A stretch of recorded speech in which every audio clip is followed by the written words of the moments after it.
Alis ada kiri-kikan.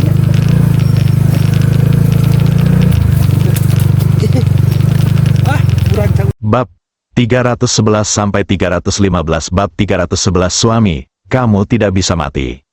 Sui Muhan awalnya sedikit khawatir Tong Tong tidak bangun dan tidur, mengira anak itu ketakutan kemarin. Sekarang, ketika saya mendengar Tong Tong berteriak, saya segera mendorong Tong Tong dengan kuat. Tong Tong, bangun, ada apa denganmu? Tong Tong masih linglung, dan tiba-tiba membuka matanya. Bu, segera hubungi ayah baptismu dan katakan padanya untuk tidak memasuki panti asuhan baru. Ah, Sui Muhan tercengang. Dia tahu bahwa panti asuhan anak-anak sedang memotong pita hari ini, dan dia bahkan tahu betapa pentingnya masalah ini bagi grup Li baru dan Jifei. Tapi sekarang, Tong Tong, apa yang bisa kamu prediksi? Berpikir bahwa Tong Tong memiliki kemampuan meramal, dia segera bertanya.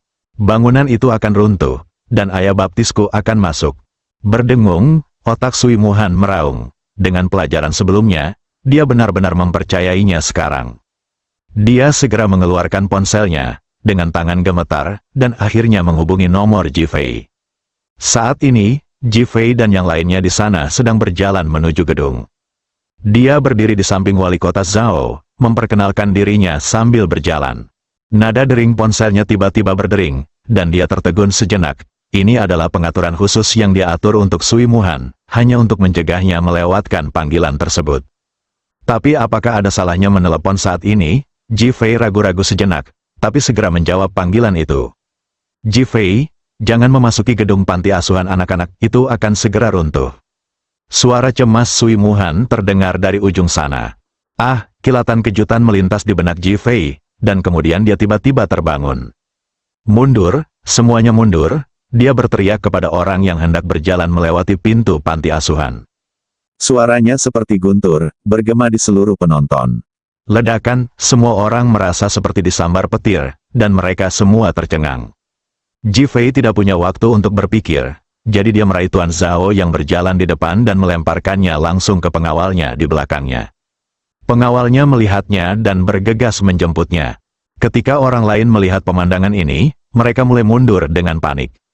Dekan Zhou awalnya berjalan ke depan, tetapi ketika dia mendengar teriakan dan melihat Jifei mengusir kepala Zhao, dia dengan cepat mundur.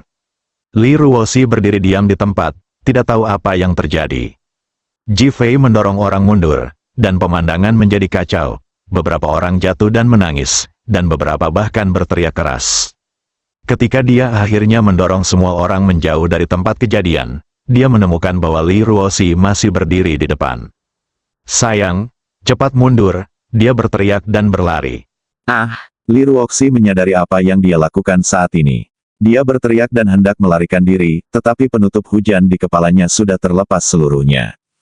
Hati-hati, tubuh Jifei tiba-tiba menghantam tanah dengan kedua kakinya, dan tubuhnya melesat seperti anak panah dari tali, terbang tepat di depan Li Ruoxi, memeluknya dan melemparkannya ke tanah, dan melambaikan tangan kanannya untuk memukul hujan yang turun. Terlalu terburu-buru. Ditambah dengan konstruksi megah seluruh bangunan, penutup hujan ini memiliki berat puluhan ribu pound. Tinju Jifei beraksi, dan kekuatannya menghilang seketika, meninggalkan retakan yang tak terhitung jumlahnya di tengah hujan. Pada saat kritis, Jifei hanya bisa menahan Li Ruoxi di bawahnya. Ledakan, suara keras terdengar, dan semua orang menyaksikan Jifei dan Li Ruoxi terkubur di bawahnya. Wali kota Zhao baru saja berdiri dengan bantuan pengawalnya. Dia sangat terkejut dengan perilaku Jifei dan bahkan lebih marah lagi karena banyak orang yang terjatuh karenanya. Akibatnya, saya melihat Jifei dan Li Ruoxi ditembaki. Seluruh tubuhku dipenuhi keringat dingin. Jika bukan karena Jifei, dia akan mati tertimpa di bawah, dan tidak ada yang tahu berapa banyak orang yang akan mati di bawah. Selamatkan orang dengan cepat. Wali kota Zhao berteriak keras. Semua orang di tempat kejadian terbangun dari keterkejutannya dan bergegas. Yao Guangbiao, yang berdiri di kejauhan, hendak bergegas ketika dia tiba-tiba melihat seluruh gedung panti asuhan bergetar dan kepalanya berdengung. Bangunan itu akan runtuh, kabur. Ledakan, suara ini seperti guntur, terngiang-ngiang di telinga semua orang. Semua orang sangat ketakutan sehingga mereka dengan cepat mundur dan berpencar seperti burung dan binatang. Begitu wali kota Zhao mengangkat kepalanya, Dia melihat panti asuhan yang baru dibangun itu langsung runtuh seperti kartu domino. Langit sangat berdebu sehingga tidak ada yang bisa melihat dengan jelas. Ji Fei dan Li Ruoxi, yang semula dikuburkan di bawahnya, dikuburkan untuk kedua kalinya. Hati banyak orang tenggelam, dan lebih banyak lagi yang merasa kedinginan. Semua orang akan dihancurkan sampai mati, panggil bantuan. Mata Yao Guangbiao memerah, dan dia berdiri di luar dan berteriak dengan gila. Tiexiong Tiehan dan orang lain yang diatur oleh Ji Fei segera mulai meminta bantuan, dan wali kota Zhao juga mulai memanggil polisi dan petugas pemadam kebakaran untuk menyelamatkan orang. Seluruh pemandangan yang beberapa detik lalu penuh dengan perayaan dan kegembiraan, kini seketika berubah menjadi lautan ketakutan, membuat banyak orang meratap. Bayangan kematian membayangi pemandangan itu. Wartawan dan media berita yang antusias memberitakan kini menghadapi pemandangan ini dan tidak tahu harus berkata apa atau menilai apa. Berantakan sekali, kekacauan total. Dekan Zhou, yang berada di dalam debu, memiliki warna aneh di matanya. Pada saat yang sama, keempat Jefferson melihat adegan ini, sempurna, sangat sempurna. Dong Hefei, saya akan menghadiahi Anda 100 juta. Oh, tidak, aku akan menghadiahi kalian masing-masing 500 juta. Saat dia melihat Ji Fei ditekan, Jefferson sepertinya melihat Ji Fei dihancurkan menjadi pati, dihancurkan menjadi pasta daging. Dia sekarang menantikan Ji Fei ditarik keluar dari bawah reruntuhan, dan kemudian membiarkan semua orang melihat kematiannya yang menyedihkan. Huo Haiyan yang berulang kali dipukul dengan kejam oleh Ji Fei, juga berteriak dan melompat liar kegirangan saat ini, akhirnya melihat Ji Fei mati. Mimpi buruk itu akhirnya berakhir. Sejak Sui Muhan mendengar perkataan Tong Tong, dia langsung menyalakan TV dan memperhatikan situasi di panti asuhan. Saya kebetulan melihat Ji Fei dan Li Ruoxi ditekan di bawahnya. Ketika dia melihat Ji Fei mempertaruhkan segalanya untuk menyelamatkan Li Ruoxi, hatinya terasa sangat sakit dan dia sangat gugup. Ji Fei, kamu harus bertahan. Setelah mengatakan itu, dia langsung menatap putrinya Tong Tong. Tong Tong, menurutmu apa yang akan terjadi pada ayah baptismu? Tong Tong telah menjadi satu-satunya harapannya, dan sekarang dia berharap mendengar dari Tong Tong bahwa Ji Fei aman. Namun Tong Tong juga mengerutkan kening dan terus menggelengkan kepalanya pada Sui Muhan. Bu, aku tidak menyangka. Ah, Sui Muhan mengira Tong Tong gugup, jadi dia segera melangkah maju dan memegang tangan Tong Tong. Tong Tong, jangan gugup, pikirkanlah perlahan dan hati-hati. Menurutmu, apa yang akan terjadi pada ayah baptismu? Tong Tong menatap Sui Muhan dengan mata kecilnya selama 1 menit penuh, dan akhirnya menggelengkan kepalanya. Aku tidak bisa melihat apapun kecuali darah di sekujur tubuhku. Berdebar, Sui Muhan duduk di tanah. Air mata mengalir di wajahnya, keputusasaan di matanya. Dia bahkan tidak tahu sejak kapan, Ji Fei telah menjadi pilar dan mimpinya. Ditemukan, tiba-tiba terdengar teriakan dari siaran langsung TV. Sui Muhan dengan cepat mendongak dan melihat punggung Ji Fei meringkuk, membentuk lengkungan, melindungi Li Ruoxi dengan erat di bawahnya. Tubuh dan kepalanya mengeluarkan darah terus-menerus. Li Ruoxi juga menutup matanya rapat-rapat. Dia tidak tahu apakah itu lukanya atau darah Ji Fei yang menetes ke tubuhnya. Bagaimanapun, kedua orang saat ini seperti bola darah, muncul di depan semua orang dalam keadaan berdarah.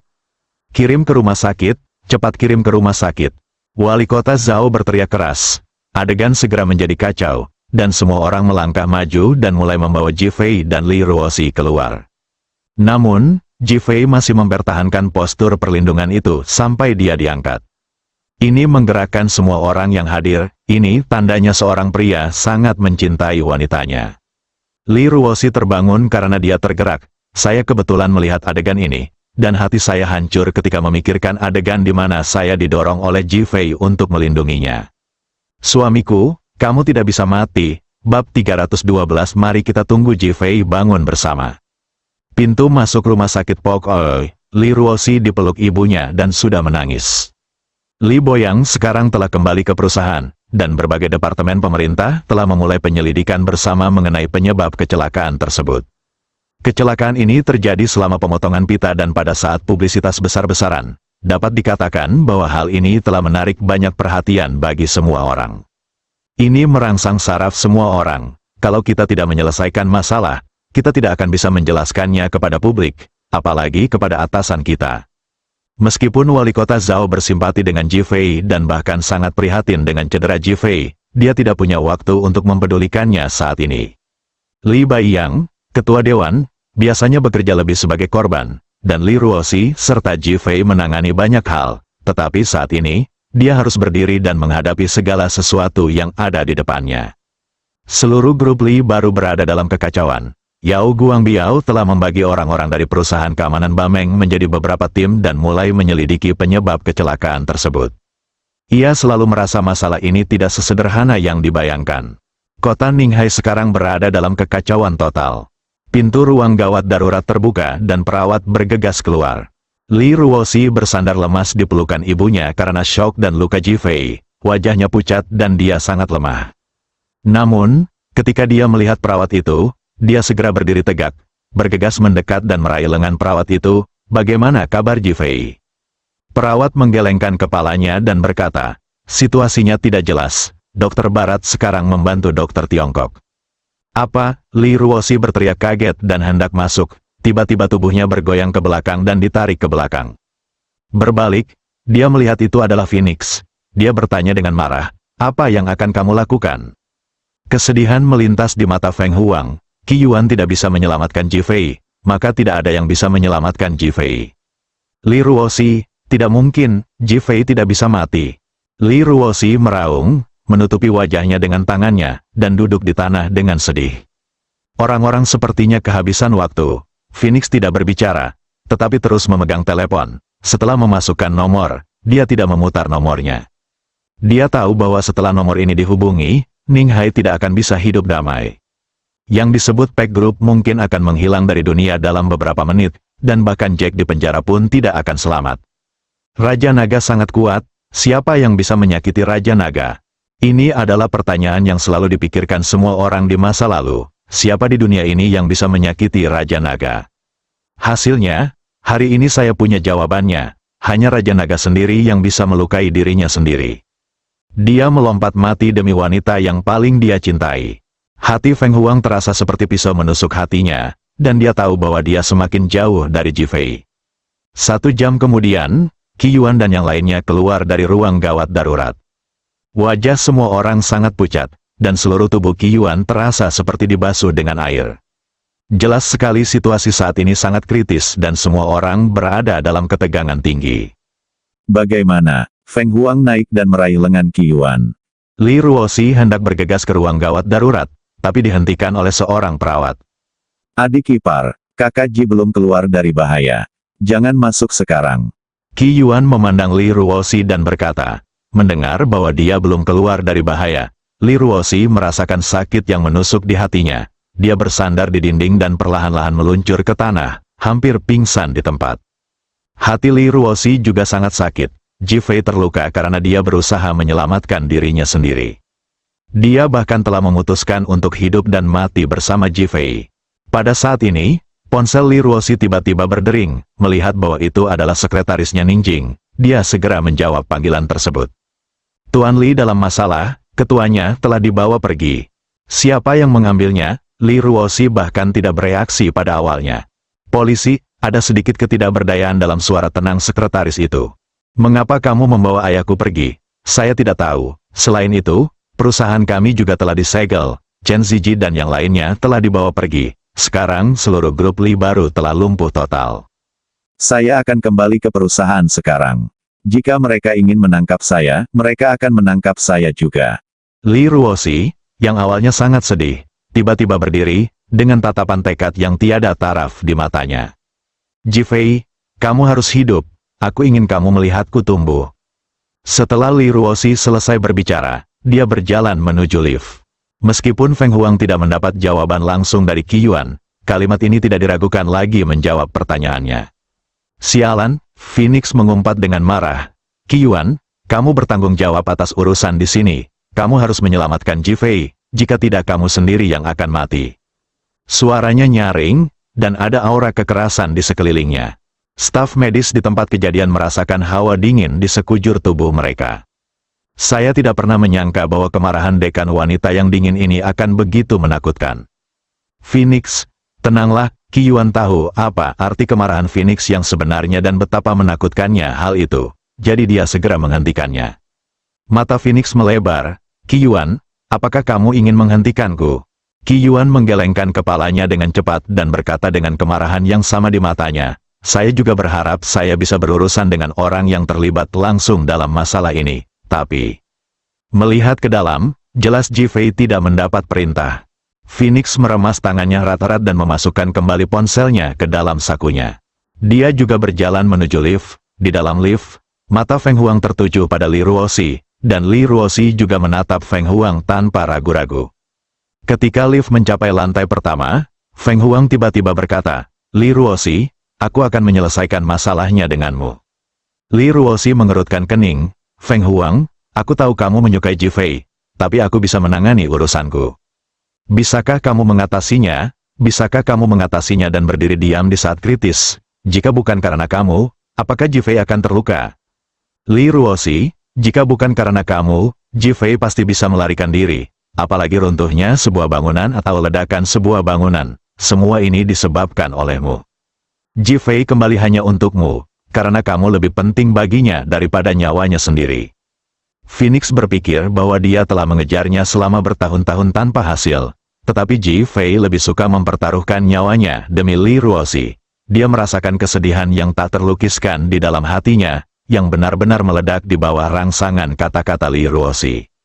Li Ruoxi juga tercengang mendengar kata-kata Feng Huang. Tiba-tiba dia berhenti dan menatap Feng Huang. Kamu bilang Ji Fei datang kepadaku hanya karena dia menyukaiku. Kamu wanita yang sangat bodoh. Jika bukan karena dia menyukaimu, apakah menurutmu seseorang akan menyelamatkanmu hanya secara kebetulan ketika kamu melompat dari gedung? Jika bukan karena dia menyukaimu, apakah menurutmu ketika Jin Lingbin meminta semua rumah sakit Ninghai untuk tidak merawat ayahmu, rumah sakit Boai akan setuju? Karena rumah sakit ini milik Ji Fei. Karena Ji Fei mencintaimu dan untukmu, itulah mengapa dia berkorban untukmu tanpa penyesalan. Kata-kata ini menekan hati Feng Huang, dan dia tahu bahwa Ji Fei tidak akan pernah mengatakannya kepada Li Ruoxi. Tapi sekarang, hidup atau mati Ji Fei tidak pasti, dan hatinya sudah kacau. Dia tidak tahu apakah Ji Fei dan Li Ruoxi bersama, tapi dia memutuskan bahwa jika sesuatu terjadi pada Ji Fei, dia akan membiarkan semua orang yang mencurigakan dikuburkan bersamanya. Seluruh tubuh Li Ruoxi terasa dingin. Dia tahu bahwa Ji Fei telah membayar banyak untuknya, tapi dia tidak berharap terlalu banyak. Melihat Feng Huang, saya dapat melihat darinya bahwa dia sangat mencintai Ji Fei. Seberapa miripkah ini dengan cintanya saat ini pada Ji Fei? Phoenix, mari kita tunggu Ji Fei bangun bersama. Li Ruoxi mengulurkan tangannya ke Phoenix. Phoenix ragu-ragu untuk waktu yang lama, dan akhirnya berpegangan tangan dengan Li Ruoxi. Bab 313 Ayo masuk untuk merayakannya. Yao Guangbiao, kakakmu Ji sudah cacat dan mungkin sudah meninggal. Kenapa kamu masih menunggunya? Orang di ujung telepon berkata dengan suara seram. Diam, kakak Ji akan baik-baik saja. Apakah sesuatu akan terjadi atau tidak, kamu akan tahu kapan waktunya tiba. Aku hanya ingin memberitahumu sekarang bahwa mereka yang mengetahui keadaan saat ini adalah pahlawan. Kamu harus berhenti mencari seseorang hanya untuk Ji Fei. Bajingan, jika kamu memberitahuku siapa dirimu, aku pasti akan membunuhmu. Haha. Tawa arogan pembicara dengan suara yang berubah datang dari ujung telepon yang lain. Bunuh aku, kamu harus memikirkan masa depanmu sendiri. Sekarang istri Ji Fei telah meminta bantuan kemana-mana dan menemui jalan buntu. Grup Li baru telah diblokir. Li Boyang telah ditangkap, dan perusahaan keamanan Bameng Anda tidak jauh dari penyelidikan. Sialan, biar ku beritahu, aku anak buah kakak Ji. Kalau kau memberitahuku siapa yang menyerang kakak Ji dari belakang, aku pasti akan membunuhnya. Yao Guangbiao, karena kamu tidak mau melihat ke belakang, tunggu saja sampai mati. Patah, pihak lain langsung menutup telepon. Patah. Yao Guangbiao melemparkan barang-barang di atas meja ke lantai dan berteriak dengan marah di kantor. Bajingan, siapapun yang menyerang saudaraku Ji, aku pasti akan membuatnya mati. Setelah kecelakaan Ji Fei, Yao Guangbiao pertama-tama mengirim orang berkeliling untuk mencari tahu penyebabnya. Belakangan, sebelum alasannya diketahui, saya mendengar kabar bahwa Li Boyang telah ditangkap dan grup Li baru diblokir, jadi saya menggunakan berbagai koneksi untuk mencari orang di mana-mana guna menyelamatkan Li Boyang. Alhasil, Segala upaya sia-sia, namun tidak membuahkan hasil. Tepat ketika dia merasa marah dan tidak berdaya, seseorang mulai terus-menerus menelepon untuk mengintimidasi, melecehkan, dan bahkan memberikan ancaman pembunuhan kepadanya.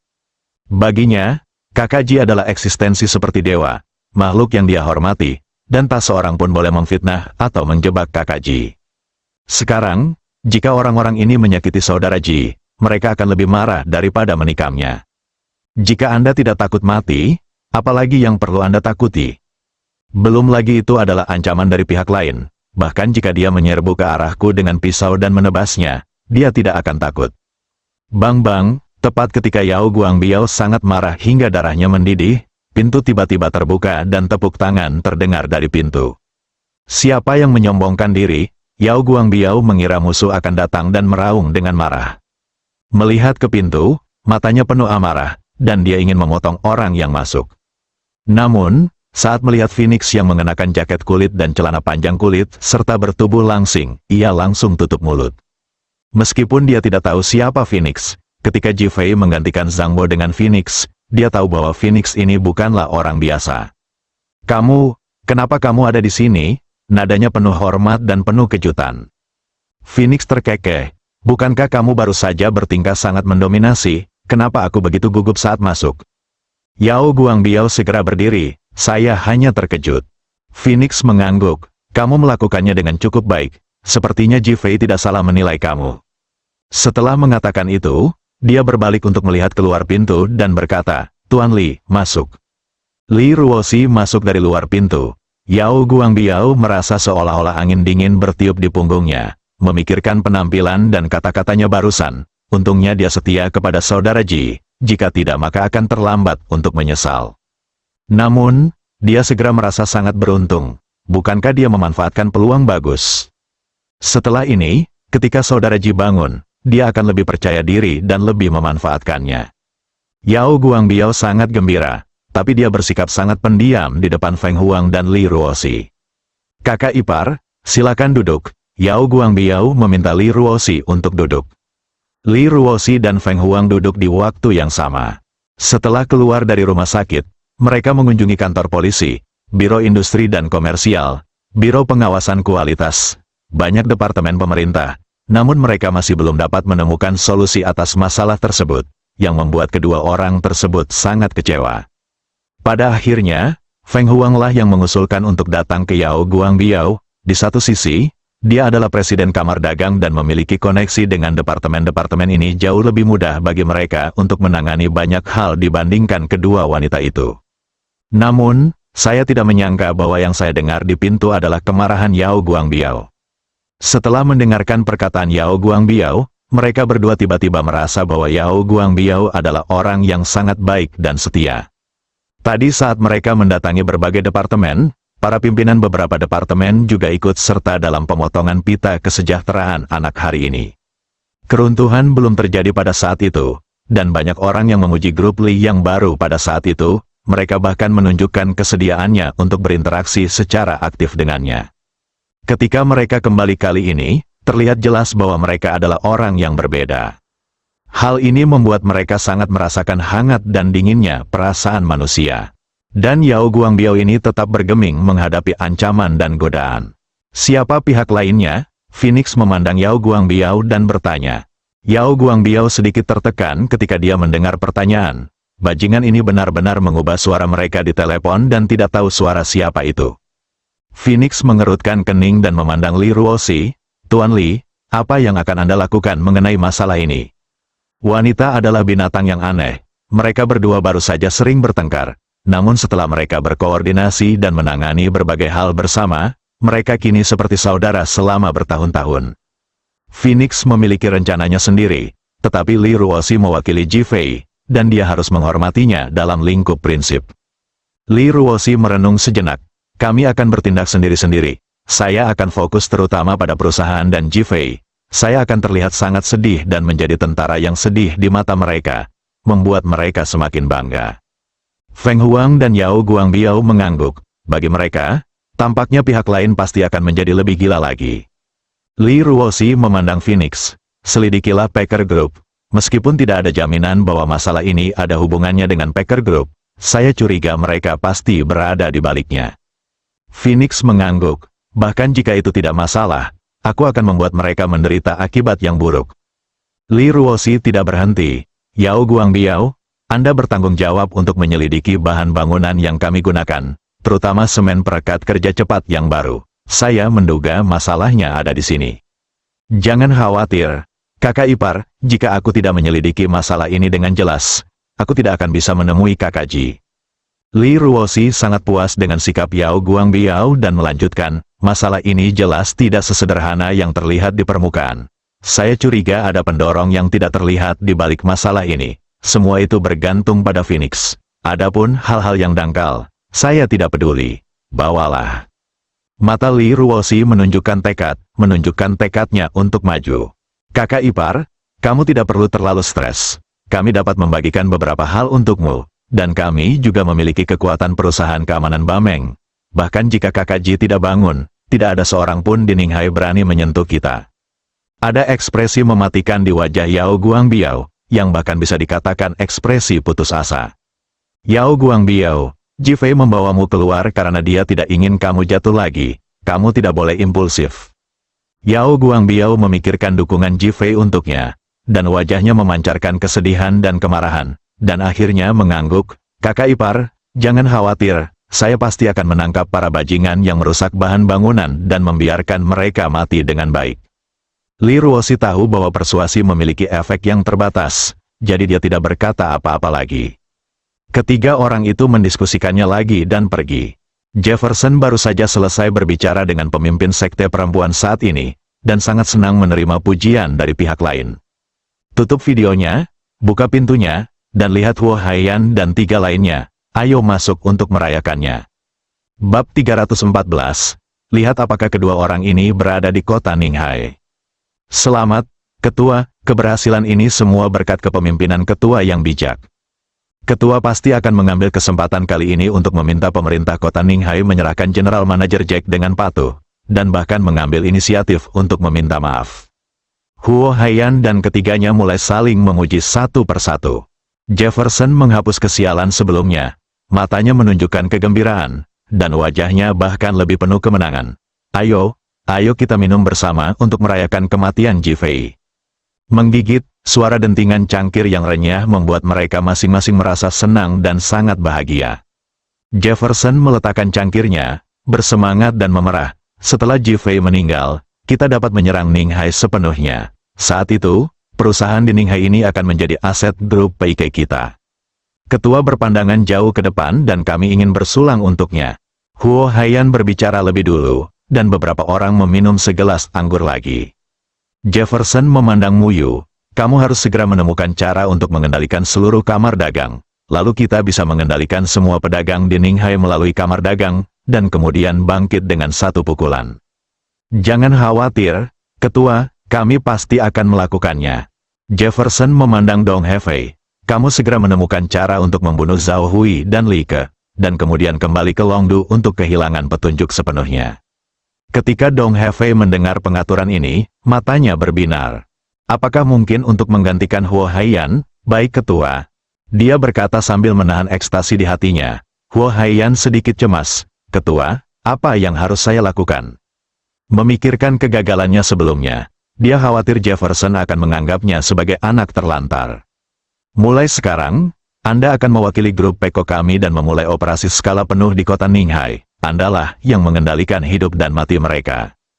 Huo Haiyan sedikit khawatir pada awalnya, tetapi ketika dia mendengar kata-kata ini, dia menjadi sangat bersemangat. Jangan khawatir, Ketua, saya pasti bisa menyelesaikannya. Mereka berempat terus merayakannya dengan gembira sambil makan dan minum. Li Ruoxi meninggalkan kantor Yao Guangbiao dan langsung pergi ke balai kota.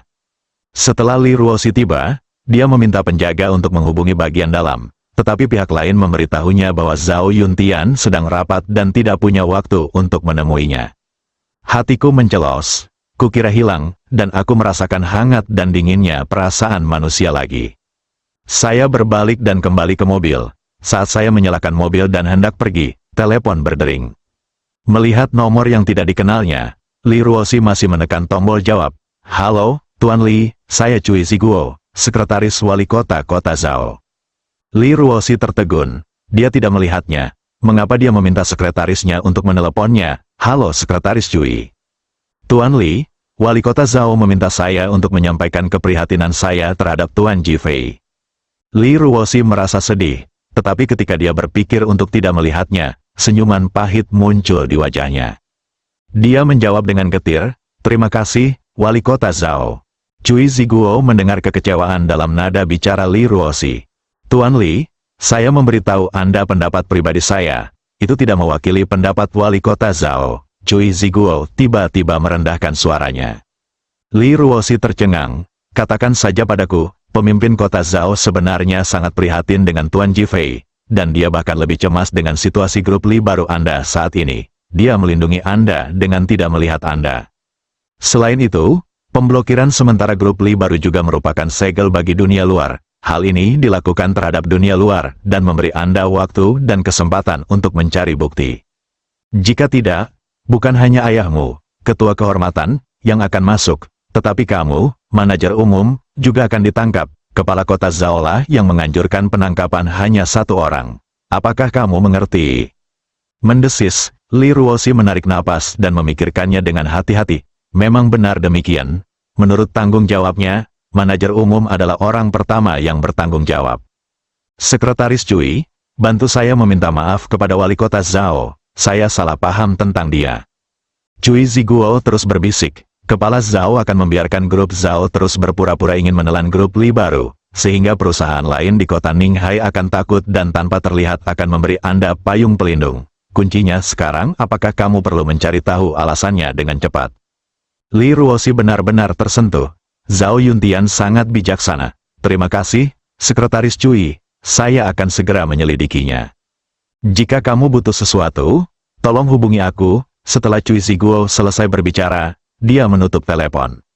Dia memandang kepala kota Zhao yang duduk di sebelahnya. Ini adalah panggilan yang diatur oleh kepala kota Zhao untuk dibuat oleh Cui Ziguo, dan itu adalah niat kepala kota Zhao. Cui Ziguo sangat terkejut. Setelah bertahun-tahun bersama wali kota Zhao, ini adalah pertama kalinya dia melihat wali kota Zhao begitu peduli pada seseorang. Dia tidak pernah melakukan ini bahkan kepada keluarga Zhao dan grup Zhao. Xiao Cui, apakah kamu bertanya-tanya mengapa aku dengan tulus ingin membantu Jifei? Cui Ziguo mengangguk. Dia tidak hanya menyelamatkan hidupku di saat kritis hari ini, tapi yang lebih penting, Jifei adalah orang yang bisa menciptakan keajaiban. Ada banyak orang berbakat di dunia ini, tapi hanya sedikit yang bisa menciptakan keajaiban. Jadi, ingatlah, bagi mereka yang bisa menciptakan keajaiban, kamu harus menghargainya dan jangan melewatkannya. Setelah wali kota Zhao selesai berbicara, ekspresinya tampak dipenuhi kegembiraan dan kegembiraan. Kepala Zhao, tapi Jifei masih koma, dan hidup atau matinya tidak pasti. Wali kota Zhao mengangkat tangannya dan menepuk bahu Cui Ziguo. Anda masih belum memahaminya. Keajaiban, kamu harus percaya bahwa Jifei bisa menciptakan keajaiban. Cui Ziguo terdiam. Pada saat itu, apakah kita masih bisa menciptakan keajaiban? Meskipun wali kota Zhao tidak tahu apakah Jifei akan selamat secara ajaib, dia selalu merasa bahwa Jifei dapat menciptakan keajaiban. Di sisi lain, Li Ruoxi memberitahu Feng Huang dan Yao Guangbiao tentang situasinya. Feng Huang berjanji untuk tetap tinggal untuk sementara waktu dan tidak menyerang Jack, sementara Yao Guangbiao mengambil inisiatif untuk menyelidiki bahan bangunan tersebut. Feng Huang berada di rumah sakit dan baru saja kembali ke kantor dari ruang gawat darurat tempat Jifei berada. Tiba-tiba terdengar ketukan di pintu. Datang. Phoenix berkata ke pintu. Pintu terbuka, dan seorang pria berusia 40-an, mengenakan gaun rumah sakit, dengan perut buncit dan kepala agak botak masuk. Sekilas Feng Huang mengenali Huang Yuanli. Dia hampir mati beberapa hari yang lalu karena pendarahan otak mendadak karena kelebihan berat badan. Tetapi Qi Yuan menyelamatkannya. Mengapa Tuan Huang datang ke sini jika dia tidak istirahat? Din Phoenix, saya di sini untuk memberi Anda petunjuk. Huang Yuanli berkata sambil tersenyum serius. Phoenix terkejut. Apa maksud Tuan Huang? Saya mendengar tentang runtuhnya rumah kesejahteraan anak hari ini. Dan saya juga tahu bahwa Dekan Feng Huang berteman dengan Jifei, yang terluka, jadi menurut saya berita saya akan sangat berguna bagi Anda. Mata Phoenix berbinar. Dia tahu bahwa Huang Yuanli adalah wakil ketua grup PIK distrik Longguo dan seharusnya memiliki beberapa rahasia. Dan dia selalu curiga bahwa Pack Group bertanggung jawab atas masalah ini. Direktur Huang, terima kasih atas bantuan Anda. Sama-sama, masalah Anda terletak pada semen perekat kerja cepat yang baru, kata Huang Yuanli dengan nada tegas tanpa basa-basi. Phoenix tidak terkejut ketika memikirkan penilaian Li Ruoxi sebelumnya. Dia hanya mengangguk untuk menunjukkan bahwa dia mendengarkan. Lihat apakah kedua orang ini berada di kota Ninghai. Bab 315 Huang Yuanli memberikan petunjuk penting. Huang Yuanli menyerahkan foto kedua orang itu kepada Feng Huang. Feng Huang segera mengambilnya dan melihatnya sekilas. Bukankah ini Mu Yu, Sekretaris Jenderal Kamar Dagang Konstruksi Ninghai, dan Dong Hefei, pengembang semen perekat kerja cepat yang baru? Meski kedua orang di foto itu mengenakan pakaian formal dengan latar belakang merah, Phoenix sekilas mengenali mereka dan bertanya dengan nada terkejut. Huang Yuanli jelas tidak menyangka kedua orang ini memiliki identitas ini sekarang. Dia membanting foto itu ke atas meja. Saya baru saja mengatakan mengapa mereka tiba-tiba lari ke Ninghai secara misterius. Saya tidak menyangka mereka melakukan hal seperti itu. Mata Phoenix bertanya dengan penuh semangat. Apakah Tuan Huang mengenal kedua orang ini? Huang Yuanli mengangguk. Dong Hefei adalah manajer penjualan Packer Group cabang Longguo, dan Mu Yu adalah manajer hubungan masyarakat. Mereka berdua adalah keturunan langsung dari ketua Huo Haiyan. Huo Haiyan, Feng Huang mengenal orang ini dengan sangat baik, dan bahkan tahu bahwa dia berulang kali menjadi musuh Jifei. Wajahnya berubah dingin. Awalnya dia hanya curiga grup PIK sedang merencanakan grup Li yang baru, tapi dia tidak menyangka akan seperti ini. Mereka juga tidak menyangka pihak lain akan mengirim dua keturunan langsung ke bawah hidung mereka. Terlihat bahwa dia merencanakan dengan hati-hati dan pasti akan menang. Berpikir bahwa Jifei terluka dan hidup atau matinya tidak pasti, pihak lain jelas berhasil. Mari kita analisis kedua orang itu lagi. Mu Yu adalah sekretaris jenderal dan Dong Hefei adalah pengembangnya. Berpikir bahwa Yao Guangbiao menyerahkan kamar dagang kepada Mu Yu beberapa hari yang lalu, itu akan memberi mereka lebih banyak kenyamanan. Din Phoenix, ada informasi lain yang mungkin lebih penting. Phoenix sangat berterima kasih kepada Huang Yuanli saat ini, katakan saja. Bahkan ada keterkejutan di matanya, berharap mendapat informasi yang lebih efektif.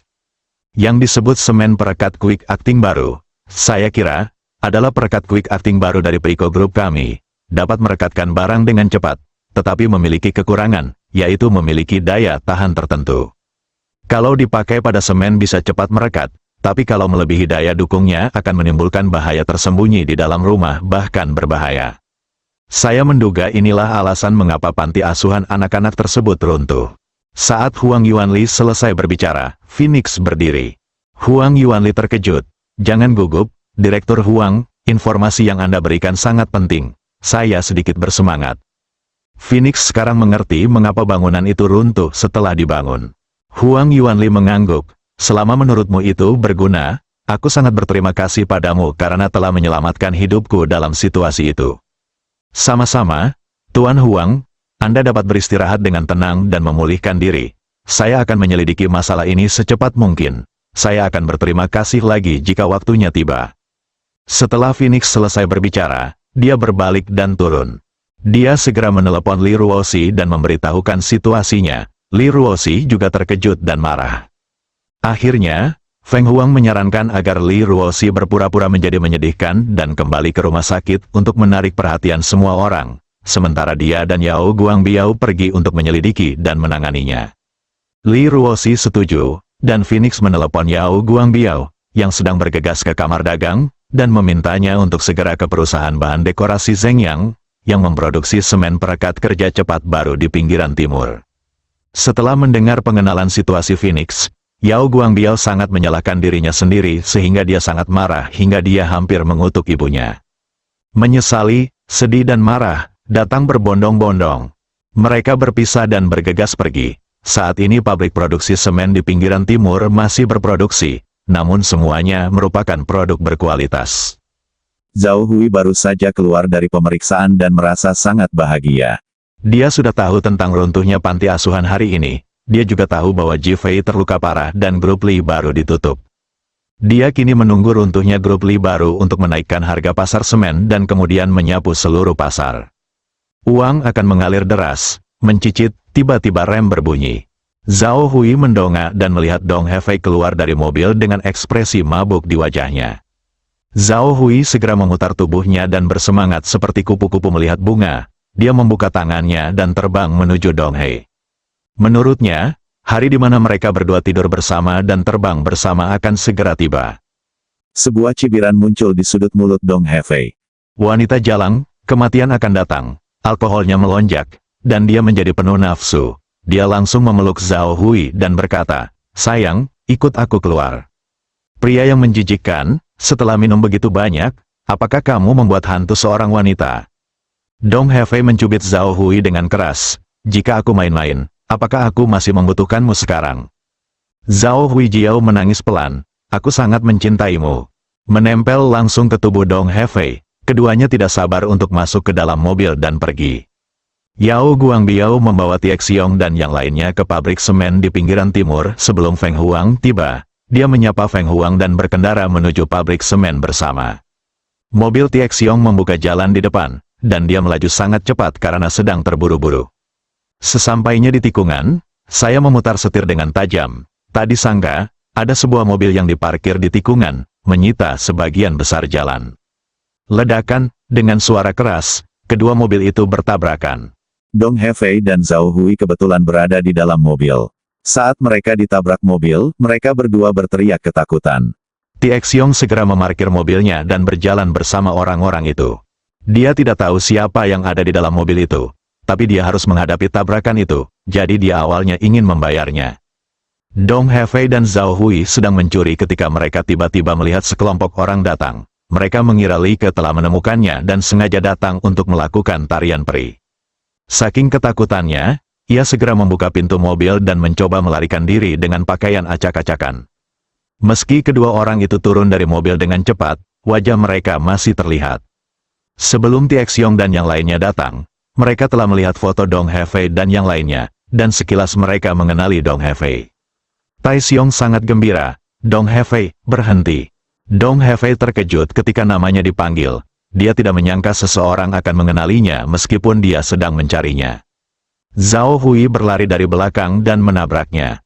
Kaki Dong Hefei menjadi lemah dan dia terjatuh ke tanah.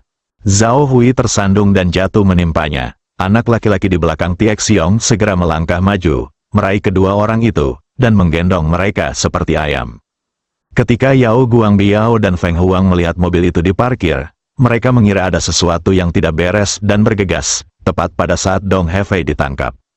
Sialan, sepasang pezina dan pezina ini masih di sini melakukan hal semacam ini. Aku akan membunuh mereka. Ketika Yao Guangbiao memikirkan Ji Fei yang terbaring di tempat tidur, tidak yakin tentang hidup atau mati, dia menjadi marah dan hendak bergegas untuk mengambil tindakan. "Tenang," Phoenix berteriak dengan dingin. Yao Guangbiao tiba-tiba berhenti dan memandang kedua orang itu. Zhao Hui ketakutan saat melihat Yao Guangbiao sangat marah. Dia tidak hanya takut Yao Guangbiao akan mengetahui tentang semen perekat kerja cepat baru yang kualitasnya lebih rendah, tetapi dia bahkan lebih takut untuk memberitahu Li Ke tentang wanita itu. Anda boleh mengetahui hal semacam ini, tetapi Anda tidak bisa mengumumkannya kepada publik. Bagaimana orang bisa menerima hal semacam ini? Presiden Yao, saya, diam, dasar jalang. Yao Guangbiao sekarang semakin membenci Dong Hefei. Dialah pelakunya. Mata Dong Hefei terus mengembara, memikirkan bagaimana cara melarikan diri. Agak menyedihkan memikirkan Zhao Hui ditangkap alih-alih membunuhnya. "Dong Hefei, manajer penjualan grup Peiko cabang Longguo, kan?" Suara cibiran Phoenix terdengar di telinga Dong Hefei. Dong Hefei langsung tercengang, bersambung.